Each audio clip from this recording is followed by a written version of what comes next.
नमस्कार मित्रांनो, मी डॉक्टर सारंग सुभाष दवरे, छत्रपती संभाजीनगर येथे गेली 20 वर्षापेक्षा अधिक वेळ ऑर्थोपेडिक्सची प्रॅक्टिस करतोय. ज्याच्यात रोबोटद्वारे जॉइंट रिप्लेसमेंट्स, दुर्बिणीद्वारे खांद्याचे आणि गुडघ्याचे ऑपरेशन्स आणि खांदा बदलणे, एल्बो बदलणे, हिप बदलणे, नी बदलणे हे सगळे प्रकारचे रिप्लेसमेंट्स आमच्याकडे होत आहेत. तुम्हाला अधिकचं जाणून घ्यायचं असेल तर तुम्ही आमच्या वेबसाईटला व्हिजिट करू शकता. डॉक्टर, मला अमुक डॉक्टरांनी गुडघेदुखीसाठी गुडघा बदलण्याचं ऑपरेशन सांगितलेलं आहे. असे जेव्हा रुग्ण माझ्याकडे येतात तर त्यावेळी सर्वप्रथम आपण 3 गोष्टींचं एक बघायचे असतात. सगळ्यात पहिले पेशंटचं वय किती आहे, दुसरं त्याचे ॲक्टिव्हिटीज लेवल काय, त्यांच्या डिमांड्स काय, तिसरं खरंच त्यांना या ऑपरेशनची गरज आहे का. एक्झिस्टिंग ऑपरेशन सोडून उर्वरित जेवढे पर्याय आहेत ते सगळे यांनी प्रयोग करून बघितलेत किंवा सगळे करून झालेत का. आणि तेवढं करूनही जर पेशंट अनहॅपी आहे किंबहुना ते पुरेसं नाही आहेत आणि त्यांचं पेन त्याच्याने कमी होत नाही का, ते त्यांच्या दैनंदिन कामाचं स्वरूपात पूर्ववत जाऊ शकत नाही आहे, अशा परिस्थितीमध्ये गुडघ्याचं ऑपरेशन हा एक शेवटचा पर्याय म्हणून बघितलं गेलं पाहिजे.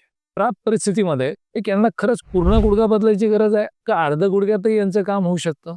हो, अर्धा सोडा गुडघा बदलता येतो, ज्याला आपण युनी नी म्हणतो.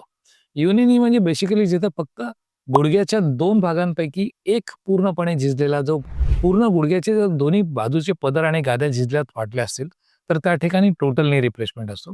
पण काही परिस्थितींमध्ये फक्त गुडघ्याचा एकच भाग जास्त घासला जातो, तर त्या ठिकाणी फक्त तेवढा अर्धा गुडघा जरी बदलला तरी पेशंट पूर्ववत होतो. अशा परिस्थितीत गुडघा छान आणि जास्त सदृढ असतो, कारण त्याचे लिगामेंट्स स्पेअर झालेले असतात. त्याचं एसीएल, पीसीएल, लॅटरल मेनिस्कस हे सगळे इंटॅक्ट राहतात आणि आपण फक्त गुडघ्याचा आतला भाग बदलतो, ज्याला आपण मीडियल कंपार्टमेंट सॉलिटरी आर्थरायटिस वापरतो. शक्यतो अशी परिस्थिती कोणाची असते?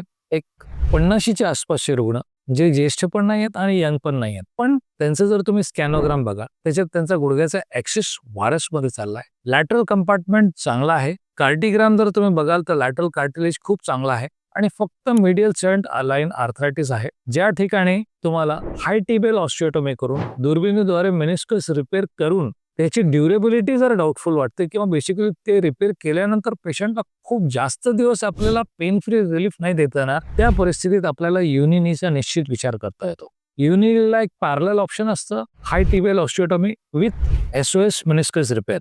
जर आपण हाय टिबियल ऑस्टिओटोमी हा पर्याय निवडतोय, ज्या ठिकाणी वाक असलेला भाग आपण ऑपरेशन करून सरळ करणार आहोत, ते करण्यापूर्वी आपण 100% एमआरआय करून ही खात्री करून घेतली पाहिजे की तिथला कार्टिलेज चांगला आहे आणि त्या ठिकाणी आत जी गादी आहे, जे रबर आहे, ज्याला आपण मेनिस्कस किंवा चकती म्हणतो, ती दुखापतग्रस्त नाही किंवा ती फाटलेली नाही. आणि जर ते तसं असेल तर तोही प्रॉब्लेम तुम्ही सायमल्टेनियसली त्याचवेळी ॲड्रेस केला पाहिजे. याचा रिकव्हरी पिरियड 2 महिन्याचा असतो. पण एक रफली साधारणपणे लेट 50sचे पेशंट आहेत, सिंगल कंपार्टमेंट इन्व्हॉल्ड आहे आणि आपल्याला लगेचच त्यांना दुसऱ्या दिवशी चालता येईल असं जर चांगला ऑप्शन द्यायचा आहे तर युनी नी हा एक खूप सुंदर ऑप्शन आहे. सोबतचे व्हिडिओमध्ये असलेले फोटो तुम्ही बघू शकता. याच्यात युनी नी झालेले रुग्ण मांडी घालून बसतात, 2 पायावर खाली बसतायत, जिना सहज चढ उतर करतायत, 2 व्हीलर चालवतात, 4 व्हीलर चालवतायत.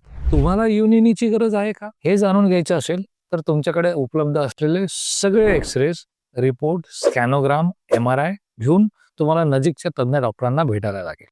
मित्रांनो, आपण मगाशी जे ऐकला हा जो सायंटिफिक कंटेंट आहे, हा जर तुम्हाला रुचला असेल, तुम्हाला याच्यातलं कंटेंटने तुम्हाला तुमची माहिती भर झाली असेल असं जर तुम्हाला वाटतं तर कृपया आमच्या चॅनलला सबस्क्राईब करून लाईक करा. थँक्यू.